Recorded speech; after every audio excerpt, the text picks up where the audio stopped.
That last panel just reminded me of a story I know Ted and I talked about. Was my experience of being asked to speak to an adult education class hosted by a friend of mine for Santa Monica Community College a number of years ago. He had asked me to give a talk. It was a quasi-political science class for what ended up being about a class of about 100 baby boomers in downtown Santa Monica. And he had asked me to give a talk on conservatism. And so I began my talk by noting the fact that we were living in Santa Monica at the time, and my wife, in moving to Santa Monica in 2007, became the fourth generation of her family to live in Santa Monica. My in-laws met at Santa Monica High School, and her grandfather was in one of the first graduating classes of Samo High. And I said, one of the great things about being part of that history through my wife and knowing a lot of the Santa Monica history through my in-laws was I've just come to understand how conservative Santa Monica is. And for the out-of-towners, Santa Monica, which is just a 25-minute drive down the coast from here, is known as the People's Republic of Santa Monica. It's a quite progressive city. And I could tell after I made that comment that this room of 100 boomers or so just started looking at each other and said, this guy has no idea what he's talking about. But what I did know, and this is through some of the work we do through our Davenport Institute for Public Engagement, which is kind of our local government center here, is that I know a number of people that work for the city of Santa Monica and have worked on some public engagement projects with them. And I know it is nearly impossible to build anything in Santa Monica. And so I tied that appraisal of Santa Monica being a very conservative city with the appreciation that the people of Santa Monica are always seeking something to conserve. They have an image in their heads of what Santa Monica is, and they will maybe not fight to the death, but certainly fight to the court to protect that. They seek something to conserve, and in seeking something to conserve, and this maybe goes back to Jennifer's question and maybe some of the others, they are seeking to protect something they love.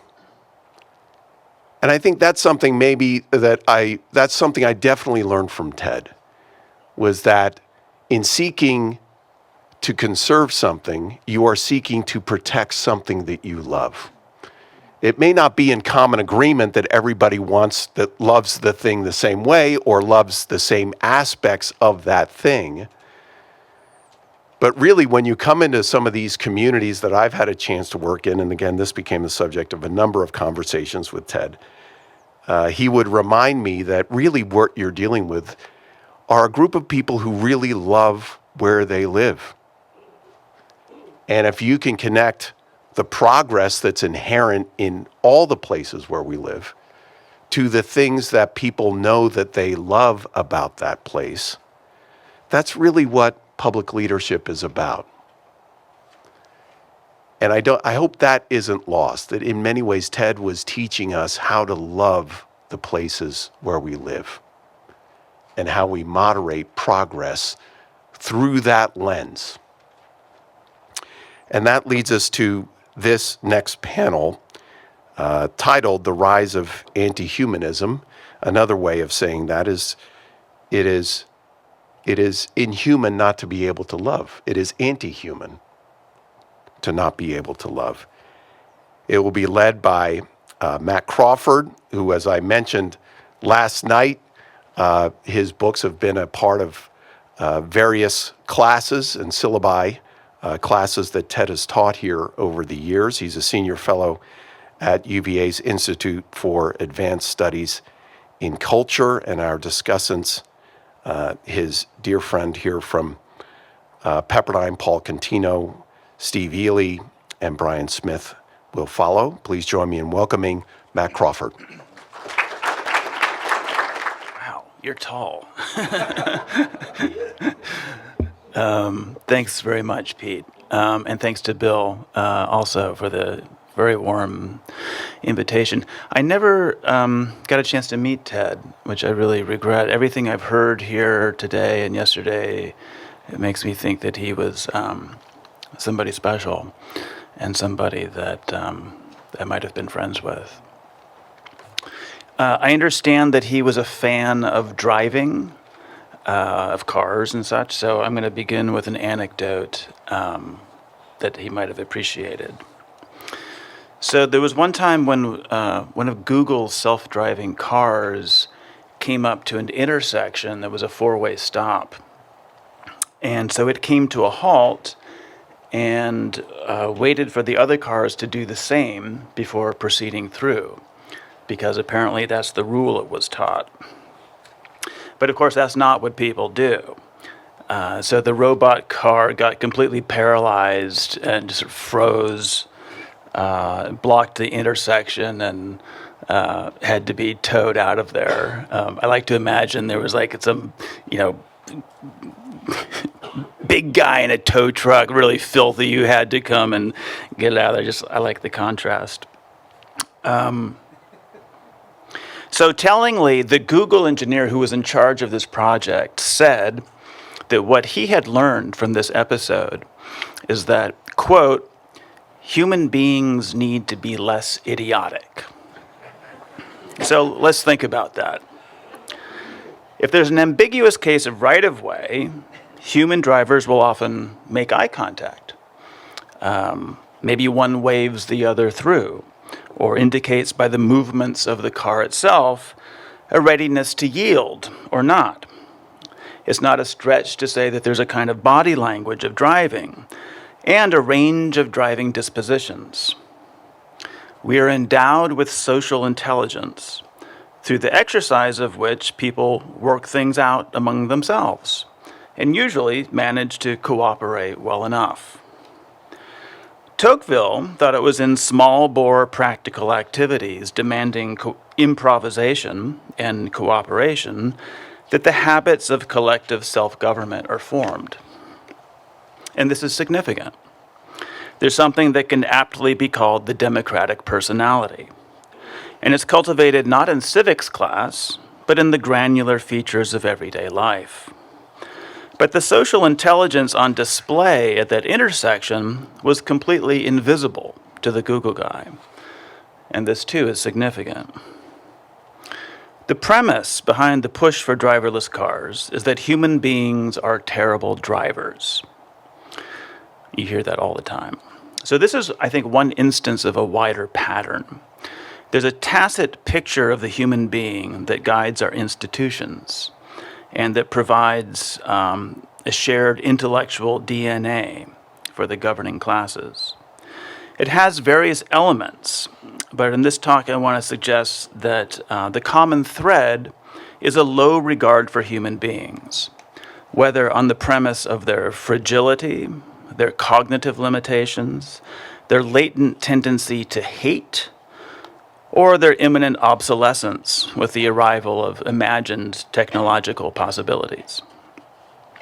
Each of these premises carries an important but partial truth, and each provides the master supposition for some project of social control. We're sliding toward a post-political mode of governance in which expert administration replaces democratic contest, and political sovereignty is relocated from representative bodies to bureaucracies that are largely unaccountable. Common sense is disqualified as a guide to reality.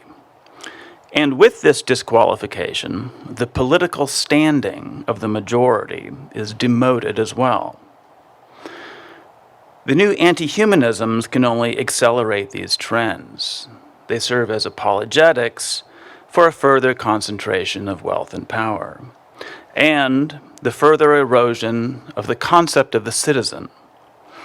I mean the wide-awake, imperfect, but responsible human being on whom the ideal of self-government rests. That older ideal has its roots in the long arc of Western civilization. In the Christian centuries, man was conceived to be fallen, yet created in the image of God. You don't have to be a Christian to see that this doubleness, this awareness of sin and of our orientation toward perfection, can help us to clarify the effects of our current anti-humanisms, criticize their presuppositions, and look for an exit from the uncanny new forms of tyranny that are quickly developing. The four anti-humanisms, as I see it, are these. Human beings are stupid, we're obsolete, we're fragile, and we're hateful. I submit that these four premises are mutually supporting, and that together they serve to legitimize and usher in more fully the post-political condition. One thing they have in common is that, if taken to heart, they attenuate the citizenly pride that is both cause and effect of self-government. So, number one, we're stupid. In the decades after World War II, the rational actor model of human behavior was the foundation of economic thinking. It treated people as agents who act to maximize their utility, which required the further assumption that they act with a perfectly lucid grasp of where their interests lie and how they can be secured. These assumptions might seem psychologically naive, but they provided the tacit anthropology for what we might call the party of the market. What is called liberalism in Europe, but in the Anglophone world is associated with figures such as Ronald Reagan and Margaret Thatcher. In the 1990s, this intellectual edifice was deposed by the more psychologically informed school of behavioral economics, which teaches that our actions are largely guided by pre-reflective cognitive biases and heuristics. These offer fast and frugal substitutes for conscious deliberation, which is a slow and costly activity. This was a necessary correction of our view of the human person in the direction of realism. But something went awry in the institutionalization of these insights. In the psychological literature that this sort of kind of economics is based on, one thing that stands out is that our sub-rational modes of coping with the world are actually pretty rational in the Bayesian sense.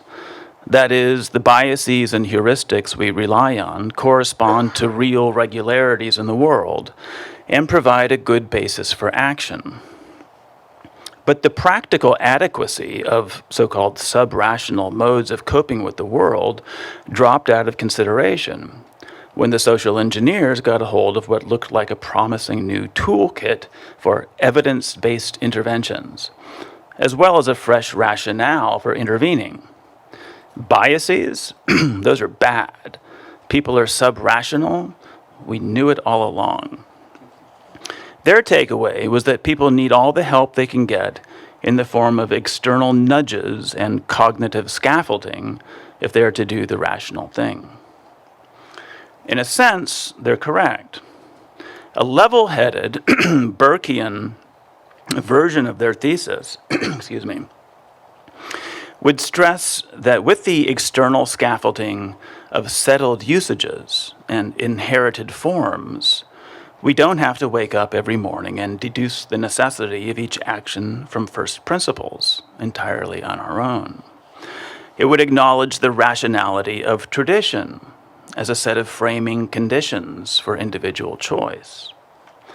Instead, for the nudgers, rationality is to be located neither in the individual nor in tradition and settled cultural forms, but in a separate class of social managers, acting according to a vision that is theirs alone.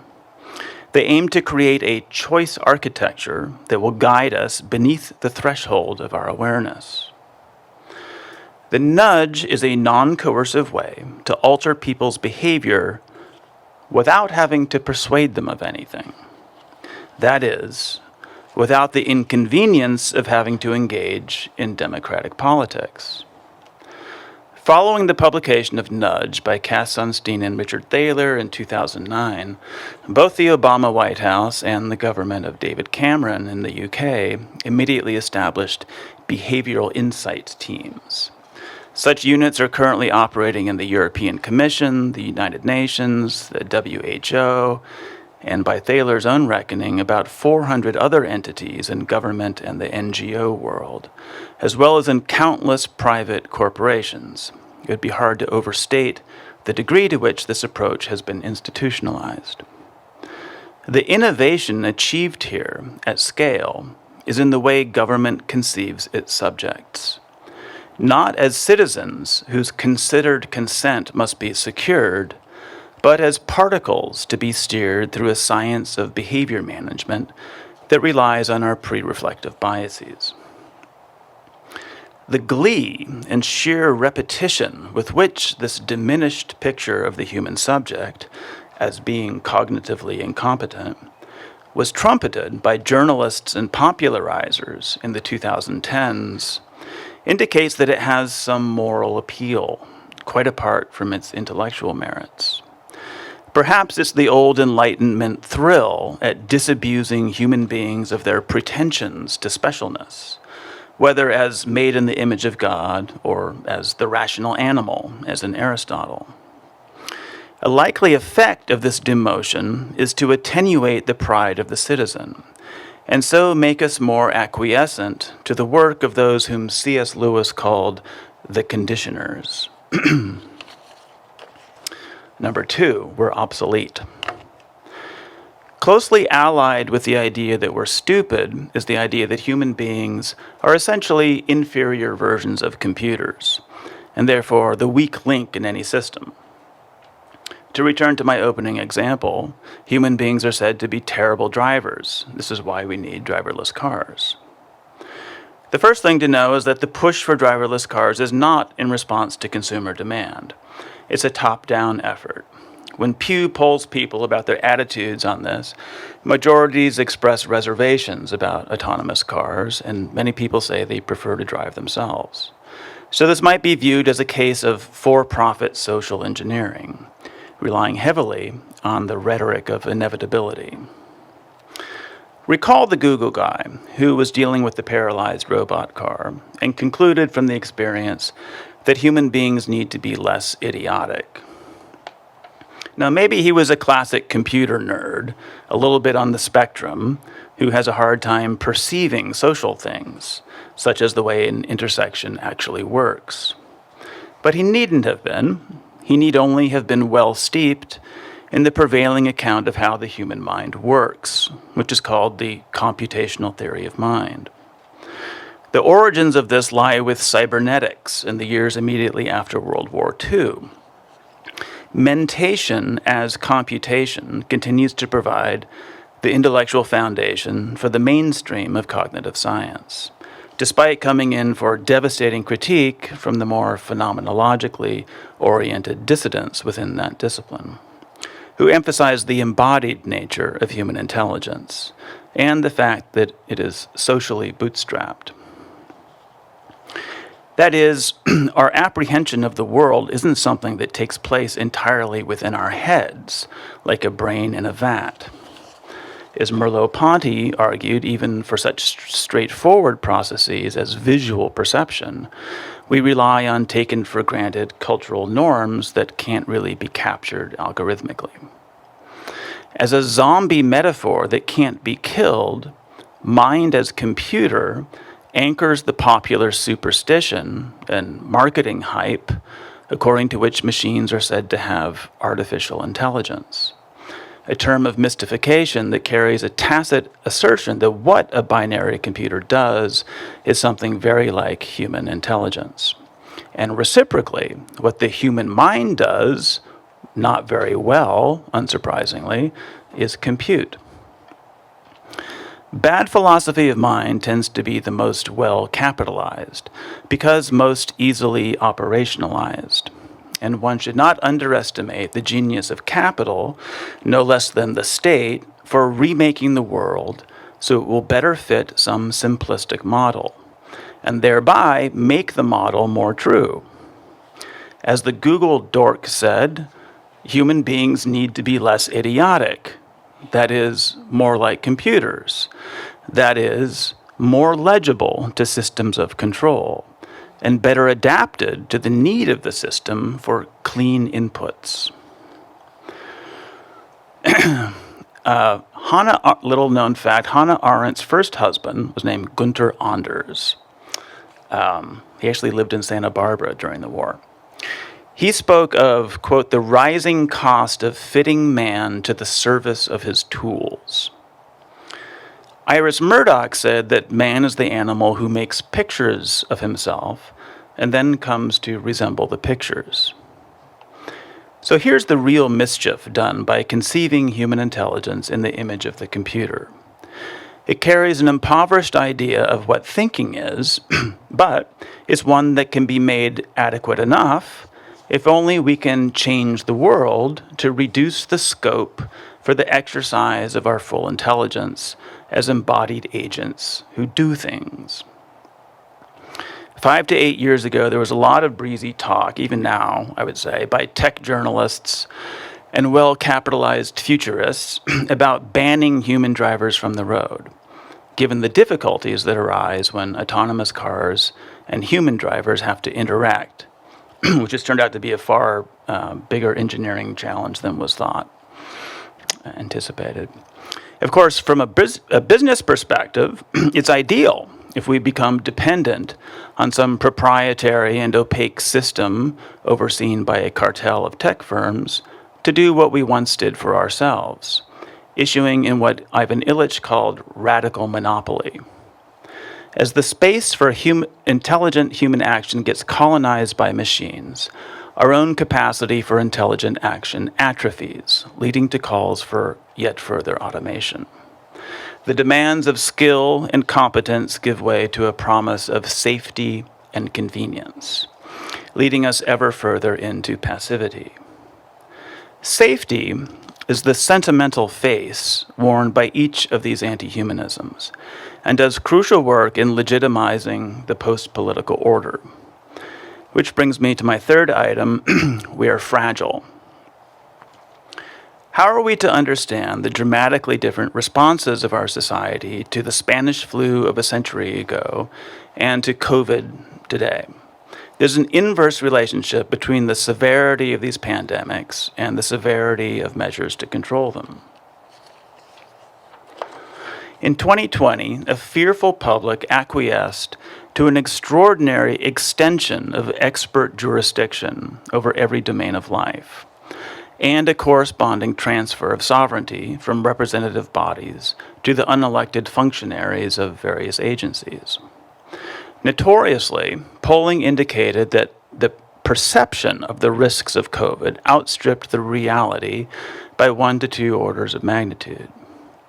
This is not surprising, as official channels consistently favored scientific interpretations of a messy empirical landscape that induced fear, even at the cost of omitting relevant context. As we now know, since the release of the Twitter files, the FBI, CDC, and various disinformation NGOs, themselves sometimes misinformed, worked closely with the social media companies to censor information they knew to be true, but which would tend to induce vaccine hesitancy or lessen the sense of crisis. The pandemic brought to the foreground a broader tendency in the West to govern by the invocation of emergency powers, rather than by the avowed principles of representative government. Fear and a corresponding sense of fragility play an important role in this. I don't think you need to posit a conspiracy of hidden manipulators to understand this.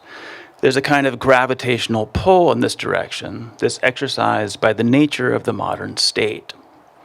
To grasp this, it helps to glance at the origins of modern politics, where the ruling principle is most plainly put forth.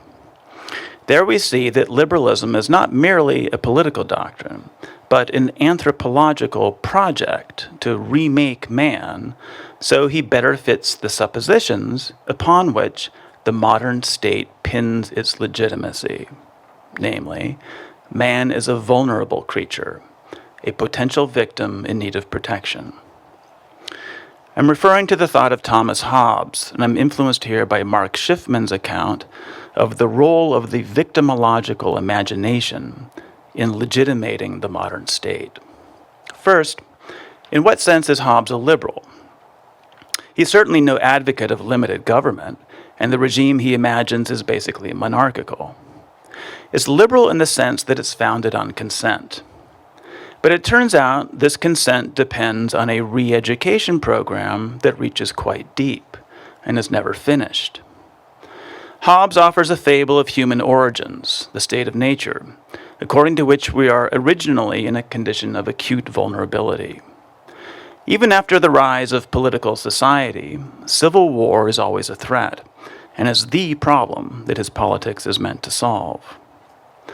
The problem comes down to the fact that we're prone to pride or vainglory. This is based on a false consciousness in which we place too high a value on ourselves. We then feel slighted and insulted when others fail to recognize us. Such aristocratic brittleness leads to faction and civil strife. The good news is that it can be overcome through a shift in perspective. If we, and especially the proud, come to identify with the weak rather than think ourselves strong. We are all potential victims, and this is the self-awareness that grounds political authority in consent. Out of fear, we consent to a social compact in which we all submit to Leviathan, whom Hobbes calls king of the proud. Liberalism begins with the politics of emergency, then. Leviathan is supposed to end the state of emergency. That's the whole point of it. But the emergency must be renewed over and over again if Leviathan is to thrive. This requires renewal of the consciousness-raising program as well, cultivating the vulnerable self. This is the self that's implicit in the cult of safetyism that children are brought up in. It's also the guy you see riding his bicycle double-masked. During COVID, there was a cult-like quality to public spaces in the Bay Area where I live, with lots of people wearing masks outdoors. And this has been creeping back, I've noticed, over the last few months. You have to think they know the facts by now. It may be that they're acting not out of fear for themselves or for others, but in a gesture of identification with the vulnerable one who's currently elevated. That would be the immunocompromised. How many of these are there, really? The answer might matter if hygiene theater did anything to protect them, but unfortunately it doesn't, as we now know from the randomized control trials of mask efficacy. Note that in this Hobbesian dynamic, the perpetuation of a sense of crisis is intimately tied to victimology. Maybe this helps us understand how in the summer of 2020, the health emergency of COVID and the moral emergency of white supremacism seemed to merge into a single thing. Social distancing guidelines had to be adjusted to accommodate mass protests. This is the George Floyd moment, as these two served to advance the general crisis. Again, you don't need a conspiracy of hostile elites to explain this. It's sufficient to have a shared political morality that sacralizes the victim, issuing in moral demands that are categorical, even if contradictory. Victimological dramas provide a mood of permanent moral emergency, justifying an ever deeper penetration of society by bureaucratic authority in both the public and private sectors. So the latter would include HR departments and university administration, for example. Now, in order to have victims, it helps to have victimizers, which brings us to the final item on my list, which is that we are haters. I'm going to cut out like 6 or 7 pages here because we want to leave room for discussion. So I'm just going to touch on the hater idea briefly. No author in the pagan or biblical traditions, or indeed in the modern tradition, would not agree that we are ruled by our passions, not simply or irredeemably, but for the most part. We are cruel, we're selfish, we're small-souled in any number of ways. We're prone to hate, if you like. What's novel, I think, is the role that the accusation of hate plays in forestalling the possibility of a politics of solidarity among those who are said to be haters. The majority is demoralized and dispirited through the inculcation of racial shame at its hateful past, or the attribution of blood guilt that can't be expiated. Such a population disappears politically through a kind of moral self-erasure, leaving the field relatively clear for top-down projects that may not be popular.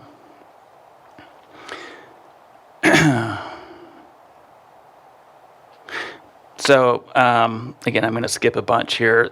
Rather than attribute a cynical manipulation to manipulate, which would require an oligarchy that is clear-sighted and competent, I offered what I hope is a more realistic psychology that tries to understand the appeal of this kind of politics. The idea of a common good has given way to a partition of citizens along the lines of a moral hierarchy. The decision-making class has discovered that it enjoys the mandate of heaven, and with this come certain permissions, certain exemptions from democratic scruple. The permission structure is built around grievance politics. Very simply, if the nation is fundamentally racist, sexist, and homophobic, I owe it nothing. More than that, conscience demands that I repudiate it.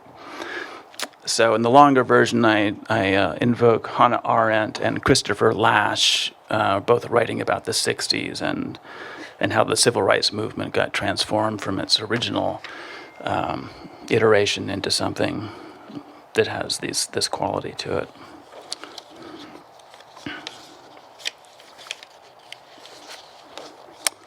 So I'm going to skip over that very rich and interesting history. The precondition for the arrival of a post-political condition is the moral disqualification of the demos, just as the precondition for the arrival of the driverless future is convincing people that human beings are terrible drivers. On both fronts, the people are incompetent. Systemic racism, in its current sort of iteration, provides the premise for the growth of the immense tutelary power that Tocqueville foresaw. If war is the health of the state, racial shame is the engine of administration. It makes men less proud, more administratable. So, I'll conclude. The line separating innocent victims from guilty oppressors, or the compassionate elect from the deplorable haters, has come to bear a lot of weight in a post-Christian politics that has forgotten the universal nature of sin. In the Gulag Archipelago, Alexander Solzhenitsyn wrote, "The line separating good and evil passes not through states, nor between classes, nor between political parties either, but right through every human heart." This truth, if recovered, could have a moderating effect on projects for social control, which are so often rooted in a lack of self-awareness about this doubleness in our nature. Such a lack of self-awareness is evident when, under the pretense of their own rationality and benevolence, some men seek to manipulate other men as beings incapable of reason, or deputizing themselves as racial tribunes, they treat others as incapable of civic friendship across demographic divides. Those who adopt such postures exempt themselves, of course, from what they posit about human beings in general. Special pleading is a perennial tendency of rulers when they don't feel themselves responsible to an authority higher than themselves. The pride of our rulers is perhaps better called arrogance or hubris. We're all subject to this vice. We differ on the scale in which we have the opportunity to act on it. But pride can also mean something positive. Indeed, something that's indispensable to any politics that could be called free. It's a readiness to make a claim on one's own behalf, and to stand up for the dignity of the human animal as a creature capable of reason and generous feeling. Such pride is what C.S. Lewis called chest in his magnificent essay, Men Without Chests. It is Plato's thumos, the evaluative capacity that assigns praise and blame. It's also a man's concern that he be valued rightly himself, and not disparaged as a slave incapable of self-command. It provides the motive force for his pursuit of excellence. But what is excellent? Well, thumos works in concert with eros, which has a perceptive dimension in Plato. We're erotically attracted to beauty because it carries intimations of good, that is, of an objective order of value.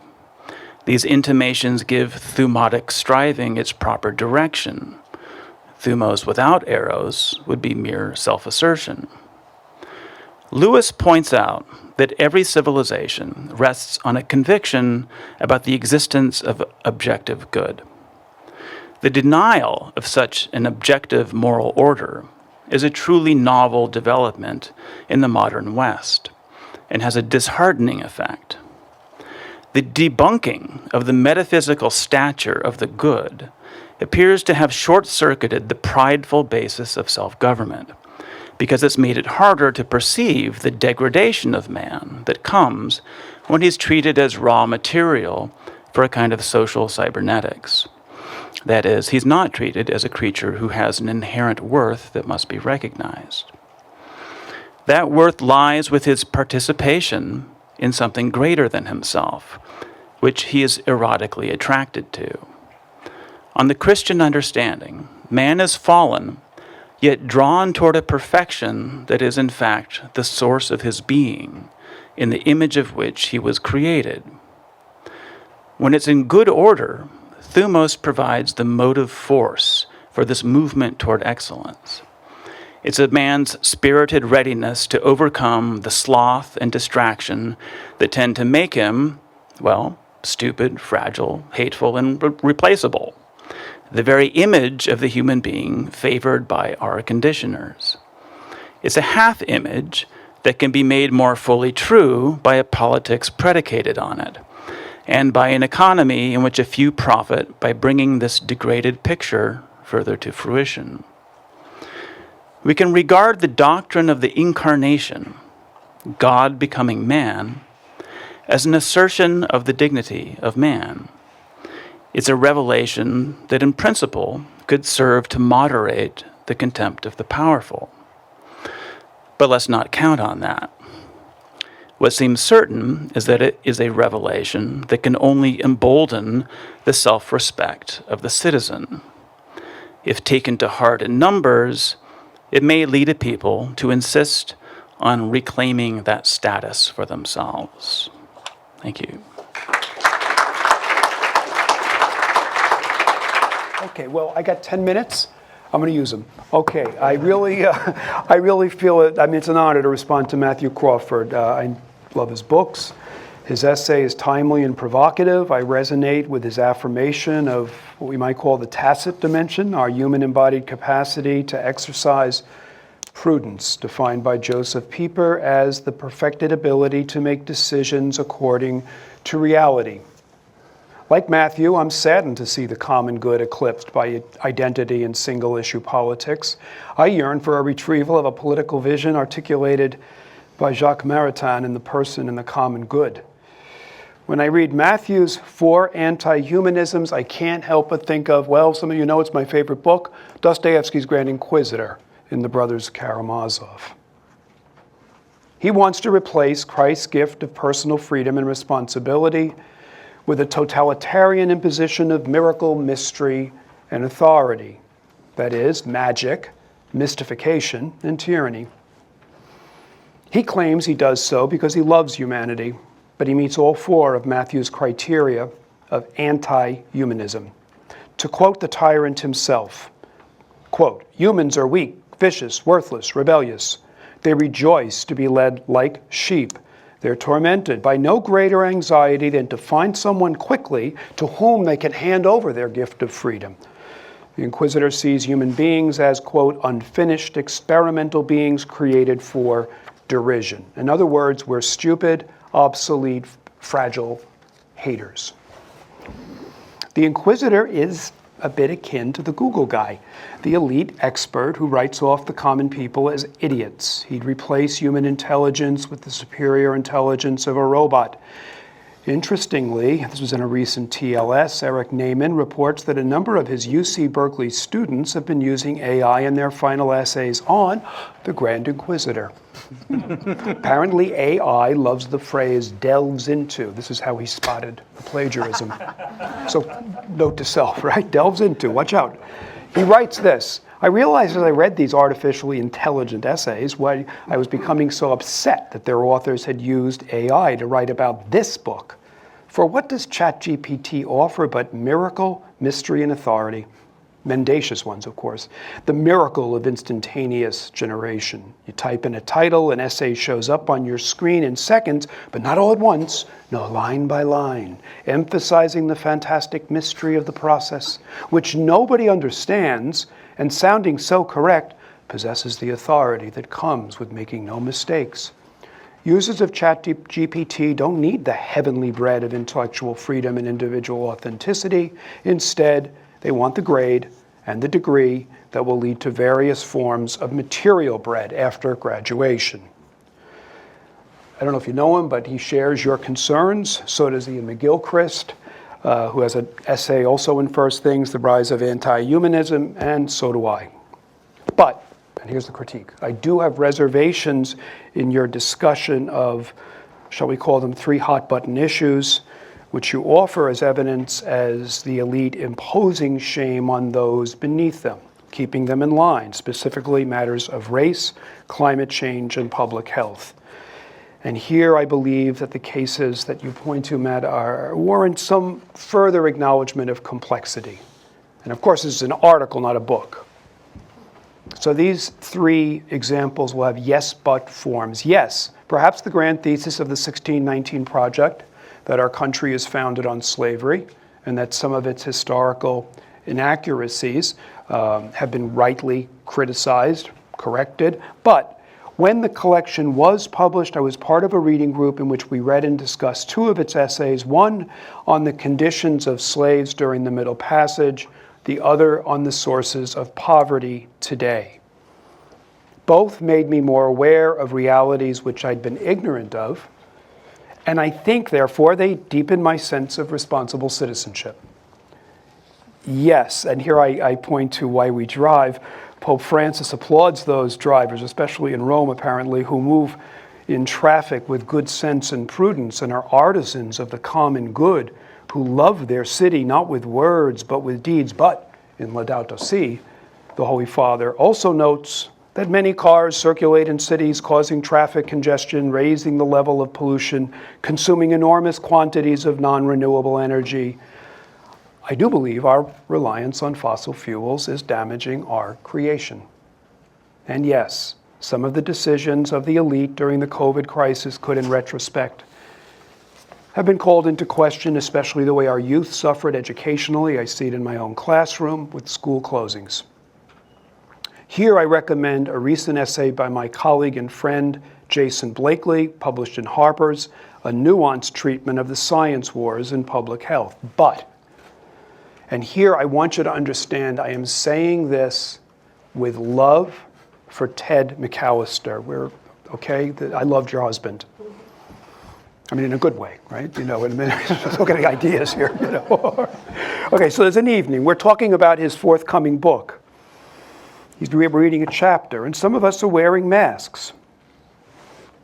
Now remember, Bruce last night described that Ted was imperfect, and then he used the word ornery. This was an ornery moment. Ted looked up at my masked face and said, and I think I got this right, well, obviously I had drunk the Kool-Aid. That was the night that then President Trump was diagnosed with COVID, rushed to the hospital, and came close to being put on a ventilator. I still believe masks saved lives.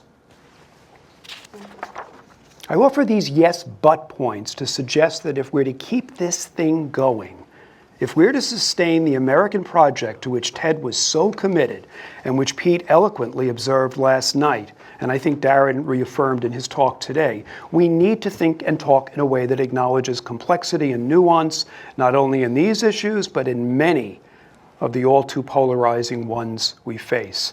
Last night, Bill McClay put it well.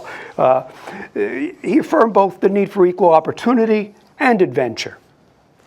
He declared it was right here in this room. We don't need to be binary when these issues arise. If the vital virtue of phronesis prudence is to guide our actions, we need to acknowledge the complexities of reality, to recognize particularities that warrant our attention, to keep talking, learning, and then acting. Ted was deeply committed to these conversations. I remember him telling me, much to my surprise, much to my delight, that he too admired Lionel Trilling, who wrote a book called The Liberal Imagination. I loved Trilling's essays on Austen, Dickens, and Henry James. In his 1949 preface to that book, Trilling extolled the liberal John Stuart Mills, urging his fellow liberals to read the conservative Samuel Taylor Coleridge. Mill highly valued Coleridge's politics and metaphysics and hoped they might recall liberals to a sense of variousness and possibility. Mill saw that for all its visions of general enlargement and freedom and rational direction of human life, liberalism, quote, inclines to constrict and make mechanical its conception of the nature of the mind. That is, it can easily lead to the project, to the techne, that eclipses phronesis, that's practiced by persons in particular complex circumstances. Trilling sought to recall liberalism to an awareness of complexity and difficulty. These days, honestly, I don't know what I am. Okay, I'm not going to call myself one or the other, but here I exhort whom I think are my many conservative friends here to embrace the imagination extolled by Trilling. It's nurtured by humility. It's exemplified near the end of King Lear. Gloucester is near despair. His son Edgar exhorts him to cast off ill thoughts. Men must endure their going hence, even as they're coming hither. Ripeness is all. To which Gloucester responds with one of my favorite lines in Shakespeare, and that's true too. In his longer essay, Matthew concludes, and you did today, on a hopeful note, hearkening to the revelation of Christ's incarnation as an assertion of the dignity of man. We were reminded last night of Ted's commitment to ontological realism. I think Dostoevsky offers a vision of incarnational realism. Faith in Christ's incarnation affirms a both and reality, the divine and human, without separation or confusion. And the brothers Karamazov, the elder Zosima, counters the inquisitor with these words: without the image of Christ, we'd be altogether lost. I know Ted thought that too, and I thank you, Matthew, for enriching our conversation today. Okay, thank you. That's it. Thank you very much. When Bill McClay, about a month ago, wrote to me and asked if I'd be part of this meeting, I wrote back and said, well, I've known Ted for a long time, but I'm not an expert on Ted's thought. Bill said, that's why I want you on the panel. You and Ted thought a lot about the same kind of issues. And so while many people in this room spent the last month reading Ted's works, I spent it reading Matthew Crawford's works. First, Bill sent me a copy of this wonderful book, Why We Drive, which I highly commend. But before I turn to my remarks about Matthew's comments, I want to thank whoever did this bookmark. I picked it up and put it in my pocket last night. Didn't read it until this morning. Embrace the task of a headlong, even reckless, pursuit of answers, looking for glimmers of truth, and accept the joyful risks of pursuing inquiry, wherever it leads you. I first met Ted in 1996. I had just gone to Liberty Fund. He was a participant in a conference on liberal and conservative communitarianism. The last time I saw Ted was in 2018 at a conference on Robert Bellarmine. He was at 10 conferences over those years with me. A colleague of his and a good friend of mine, Gordon Lloyd, convinced then Dean Wilburn of the School of Public Policy it would be a good idea to put me on the Board of Visitors. So for 6 years or so, in addition to these Liberty Fund conferences, I got to see Ted twice a year when I came to Malibu for those meetings. And this quotation captures the Ted that I knew. He was always serious. I never heard Ted scream. I never heard Ted raise his voice. He probably did on some occasions, but never in the situations I was in. He always dug into problems and looked for hopeful ways out of difficulties, get to a deeper level of agreements. So I'm happy to be part of this program. When I got this book, before I turned to Matthew's remarks, I looked in the index for 2 items. The first was road rage. I was happy to see it and to discover there was an entire chapter on road rage. That's important. The second item I looked up was roundabouts. And I was very disappointed because roundabouts offers a solution for some of the problems that Matthew deals with in his books. That is a way to deal with not stupid drivers, but drivers of different abilities without intrusion. When my son was 16, my assignment was to teach him to drive, to go out with him. Carmel, Indiana, small little Carmel, has between 150 and 200 roundabouts. It is the nation's leader in roundabouts. And when I started with Rafe, I said, go left. He said, I don't want to go left. He said, why not? He said, well, there's a roundabout down there. And I don't want to go around the roundabout. And I said, well, if you're going to live in Carmel, you have to learn how, and drive, you have to learn how to deal with roundabouts. And so we did. And so it was a slow process. So we were going around a roundabout, and he slowed down to let a car in front of me. I said, what are you doing? He said, I'm being polite. I said, no, that's not being polite. You're being impolite to the guy right behind you because he doesn't know you're going to slow down for the car in front. So it was a long process. Luckily, he mastered roundabouts because in the last 3 years, if you leave my little subdivision and go left, there's a roundabout 200 yards away. And if you go right, it's about a quarter of a mile away. And if he hadn't mastered that, he'd never be able to get out of the neighborhood. He'd just be stuck in the neighborhood. But the advantage of roundabouts is they control without controlling. That is, you have to reduce your speed. They're designed to, unlike traffic circles, right, which often have stop signs or lights, they come in straight. Roundabouts in Carmel, they're angled, so everybody is ready to move as long as there's nobody coming on. They move the traffic greatly. So there are engineering ways without restructuring humans to get to some of these things. I liked Matthew's remarks a great deal, and the parallel piece that he wrote it was published in First Things. So I just want to touch on not so much on some of the things that his paper raised. First of all, my view is, and I have a feeling that Matthew would agree with this because he talks about modern anti-humanisms. My view is anti-humanism is coeval with the appearance of humans. It's existed forever. Maybe the first example of anti-humanism is in Genesis chapter 4, when Cain and Abel have a fatal encounter. But there are lots of others.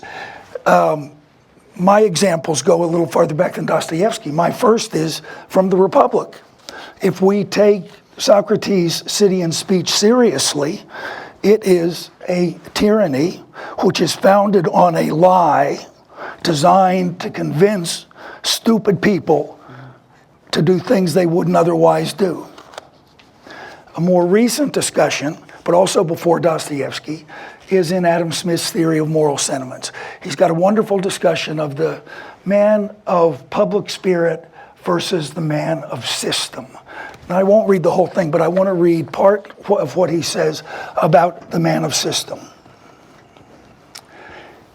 He seems to imagine that he can arrange the different members of a great society with as much ease as the hand arranges the different pieces upon a chessboard.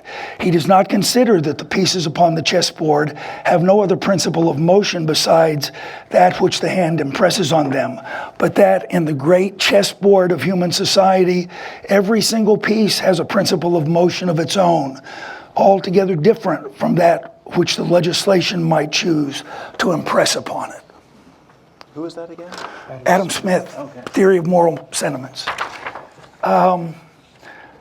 So there's a long history of, and you know, from the beginning, I think that when man first got started, it might not have been brain power, it might have been brawn power, but initially there was this, captured nicely in 2001, A Space Odyssey, that opening scene, right? The guy who first picks up the bone and discovers he can use it to whack somebody is in charge. And so there's always been this desire for people to rule over other people. And once they're ruling, they always consider them stupid, the ones they're ruling over. Humans are obsolete. When technology was developed, all of a sudden, man could do things faster, better, and with greater endurance. There's a great song, all of you know the words. John Henry was a steel-driving man, Lord, Lord. He won the race and died trying, right? Humans have always looked at technology to extend their reach, and computers are just a variation on that. We're fragile. In Democracy in America, Tocqueville talks about equality versus freedom and security versus freedom. When either freedom and equality or freedom and security get into the octagon for this fight to the death, in Tocqueville's mind, freedom always loses. Freedom is fragile. We want stability. We want security. It wasn't so long ago that in a column, David Brooks announced that the age of Reagan is over, the age of freedom is over, we're now into the age of security. And conservatives in Brooks' mind are as much in tune with that as anybody else.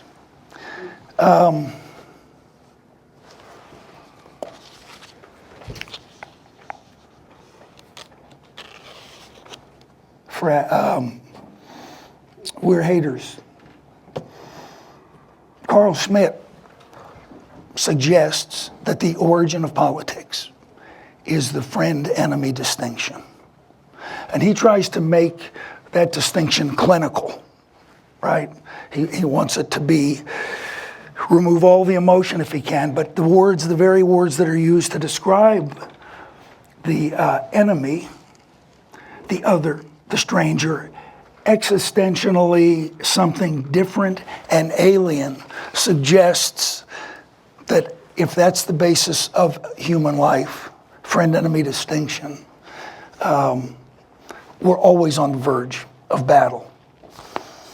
Schmitt did not invent this concept. In fact, in the Republic, Socrates has to disabuse some of his young interlocutors that that's the key distinction, right?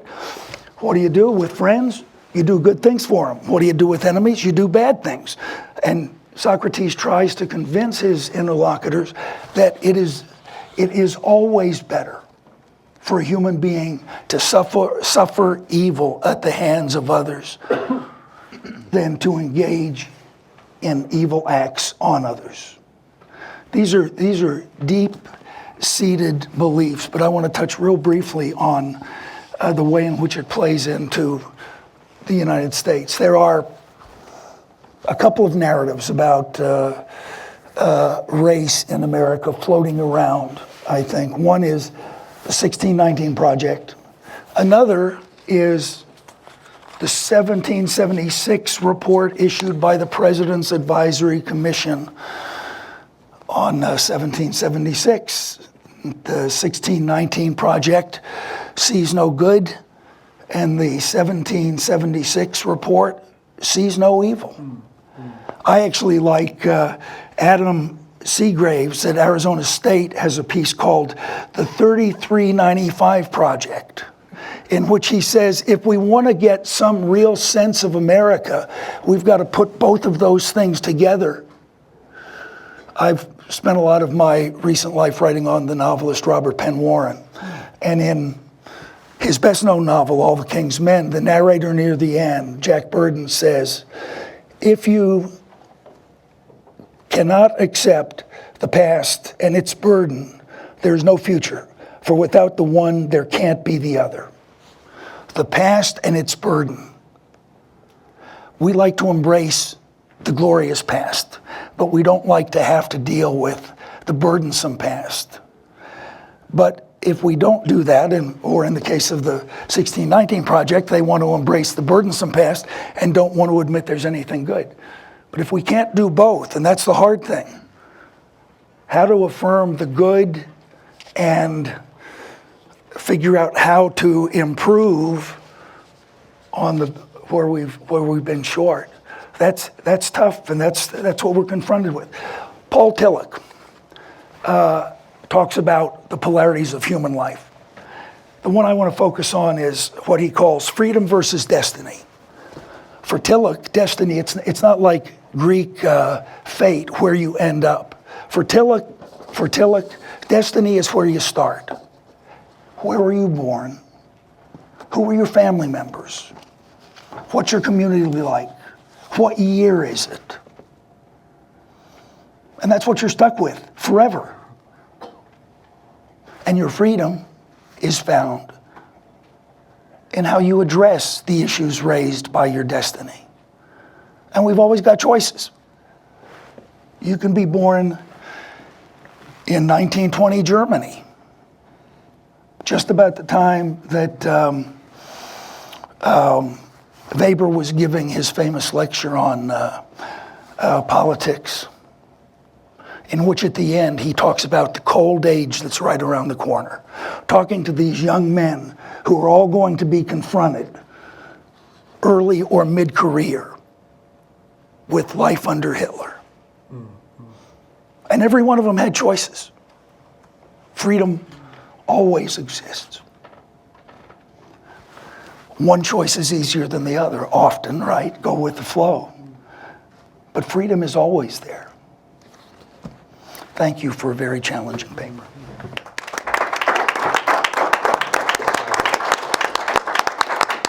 It's 11:19, so I'm going to say a couple things. All right. So I wanted to talk about two things as briefly as I can. The first is to sort of amplify this critique of where anti-humanism comes from. Like what's the essential appeal of it? And the other is to offer some small amount of hope at the end. So I agree completely with Matthew about everything he said and sort of where this comes from. But I want to say more about this sort of appeal to the loss of our dignity and agency. Why is it that this is so enjoyable for people to embrace a theory of themselves that says we're sort of fearful sacks of flesh that have no natural appeal to morality, no desires, that can't be explained by our responses to our environment? It's a pretty bleak picture, and yet I taught for 10 years at the college level, and inevitably smart undergraduates would come in and be utterly charmed by this vision. They would read Thomas Hobbes. I would lead them through book 1 of Leviathan, and they would be like, yes, this is right. This is what we are. What's interesting is they wouldn't want to embrace the actual solution. Because what's fascinating about the modern administrative state is it puts a glove around that iron fist that Hobbes suggests to us as the regime that absolutely deprives us of right, that absolutely says we have no appeal before it other than to violence. And so we're in this situation with the sort of Tocquevillian schoolmarmish dictators. And it's easy because of how nice they seem in a lot of ways to forget that there's this sort of deracinated, autonomous conception of the self at the heart of it. And it's a conception of the self that doesn't leave the individual person with any appeal to natural law or religious faith. In the interest of time, I won't go through this thing I did trying to lay this all out, but one of the things I think is really interesting, we don't need a conspiracy to understand why this is so appealing. I think there's this desire to get at the murder of God and of nature by dragging man down. Because you can't believe in the God of the New and the Old Testament and believe that man is this sort of like undignified, completely lacking a place of appeal creature.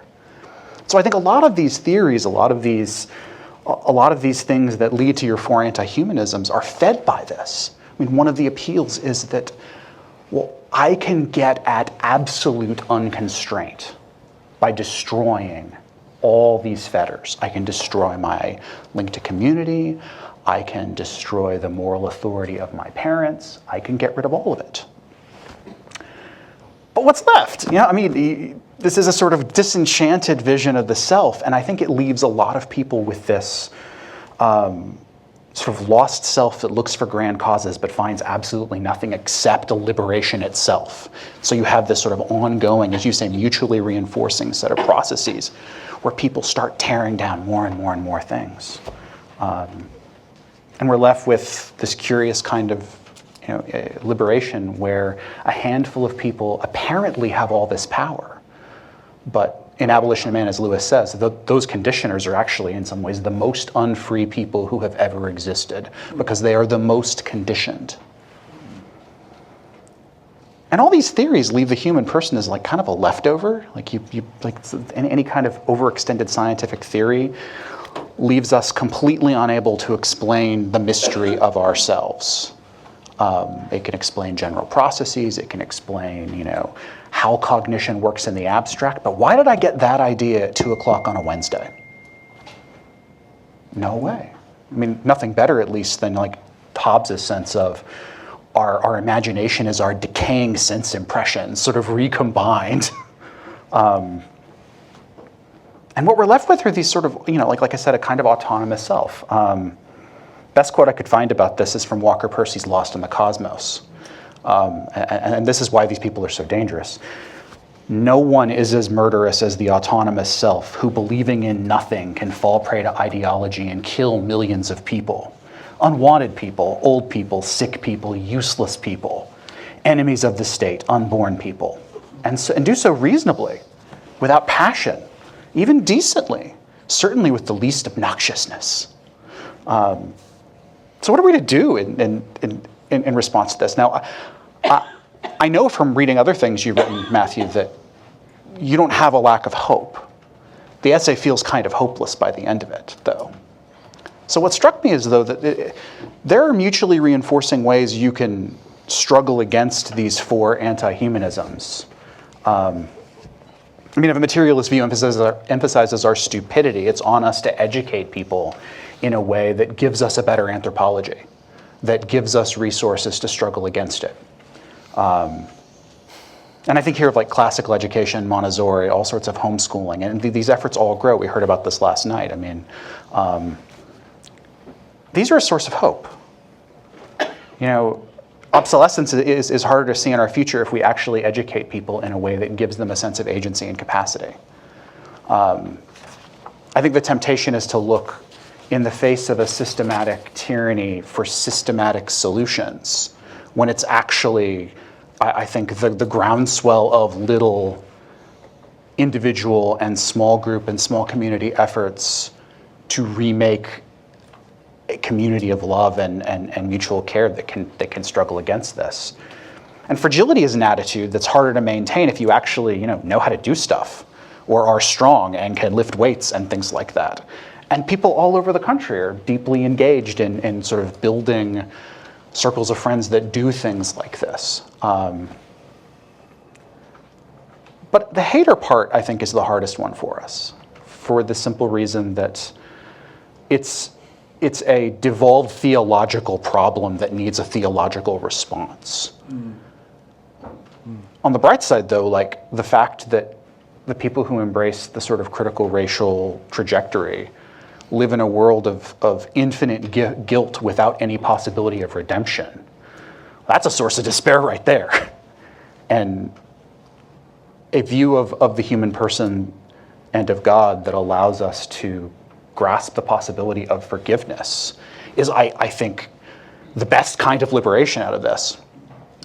Other thing I'd like to say is just that, you say to challenge the hatefulness is to be disruptive of the social order, and I think that's right.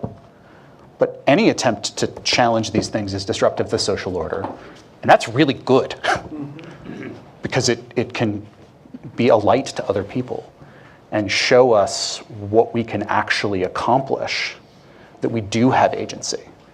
And that's what I'd like to say about this. So.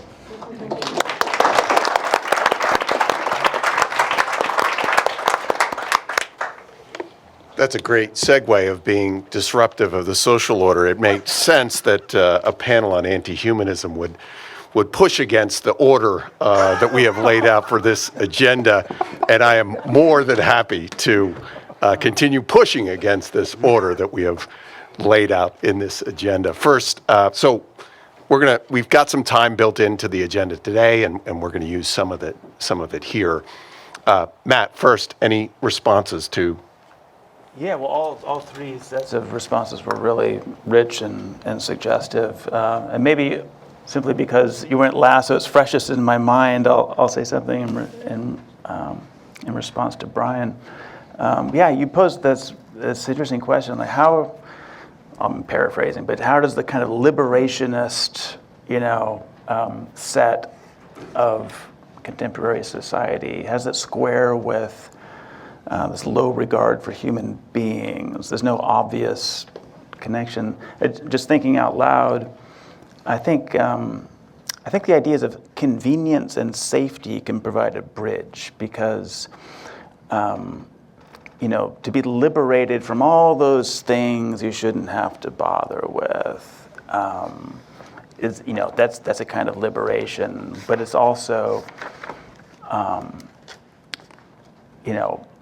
tacitly posits a kind of, if not incompetence, it would kind of promote incompetence through an atrophy of our sort of embodied skills to do this and that, and something similar with safety. As far as sort of, remedies that are not grand, systematic, I think skilled practices are really, my first book was sort of a case for shop class, and more broadly, I think any kind of practice that you go deep into, trains your powers of perception. And we tend to, dismiss, say, apprenticeship as too narrow an education, but, usually it's by the example of some mentor that you get initiated into an ethic of caring about what you're doing. And, that's a very kind of small bore, low to the ground way in which I think one can, if you have kids, for example, sort of arm them with a certain sense of their own capacities that I like to think provide some kind of bulwark against some of the more degrading sort of anthropology that's kind of ambient in the culture. Yeah. Let's take 10 minutes for questions. Have questions? Yes, Andy.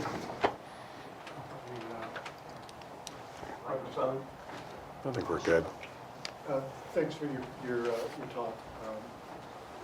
Very thoughtful. I was thinking, when you have you had humans are stupid, fragile, obsolete, haters, I was thinking, well, is there anything you left out?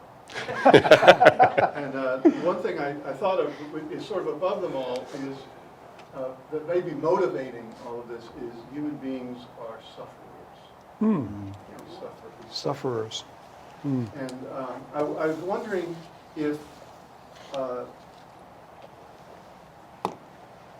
I'd like you to react to that, because to the extent that I would free myself from this kind of manipulation on my behalf, I'm going to suffer.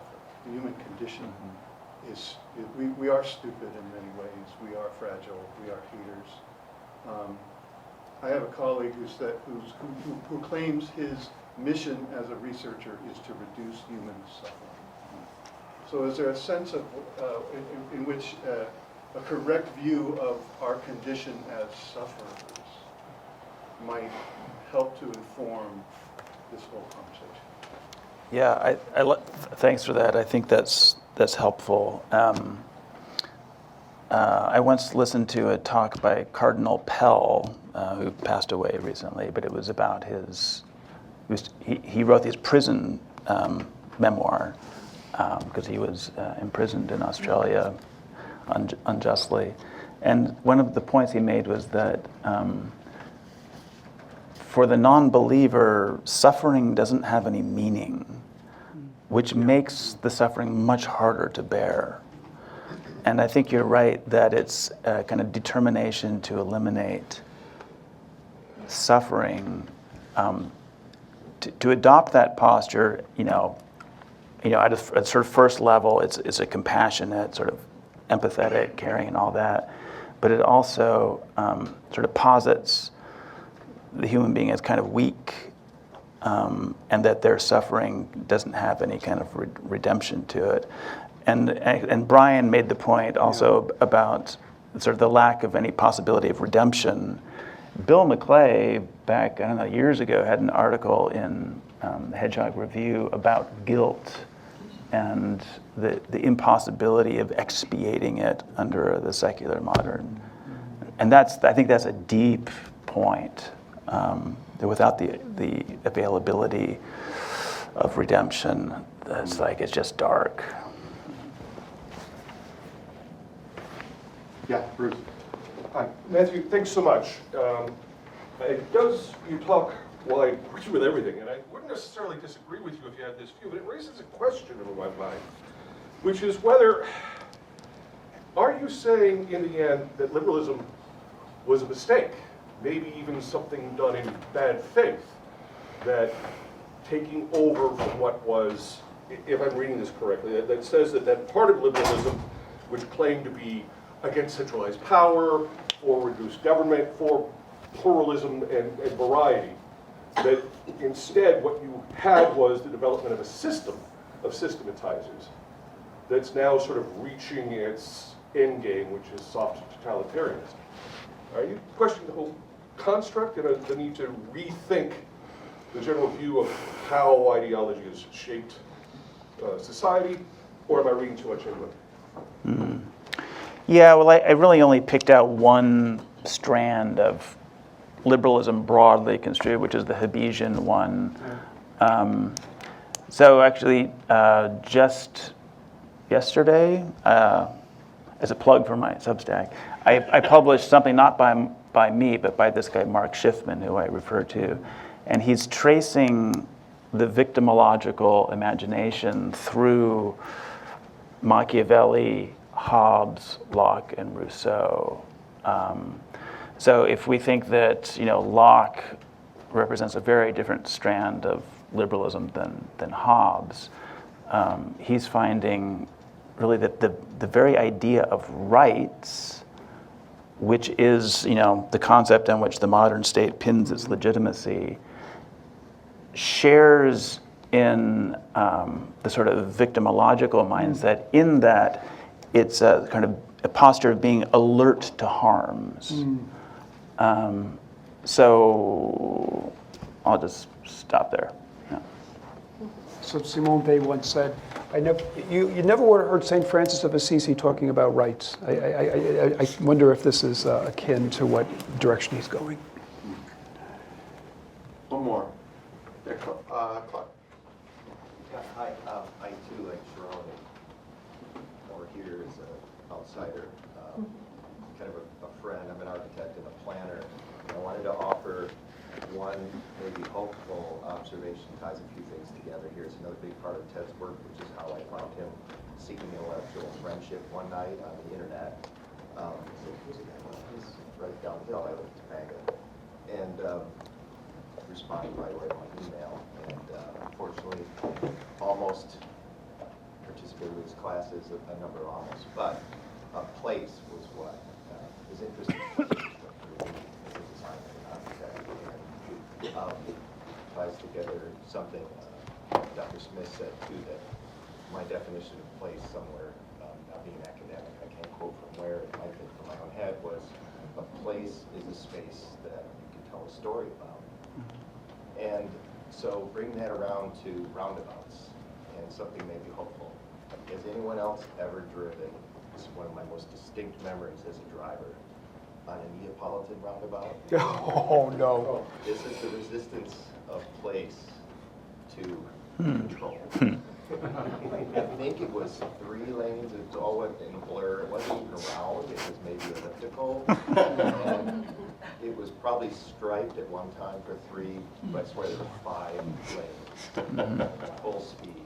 And it was exhilarating and a great experience of total freedom with my family in the car and this little rented 83 going through that thing. So I just wanted to raise that as an opportunity. One sentence. Italy has a lower traffic fatality rate than the United States. Wow. So Interesting. Did we have one more here in the back? Yeah. Mine is truly laudatory. My name is Nancy, and I want to say that I assented to nearly every sentence you spoke. And some of it was already in my mind, not that articulated, and some of it was new illumination. And this is kind of a first to be that much saying bravo. Well, what a great note to end on. Thank you to our panel and to Matt.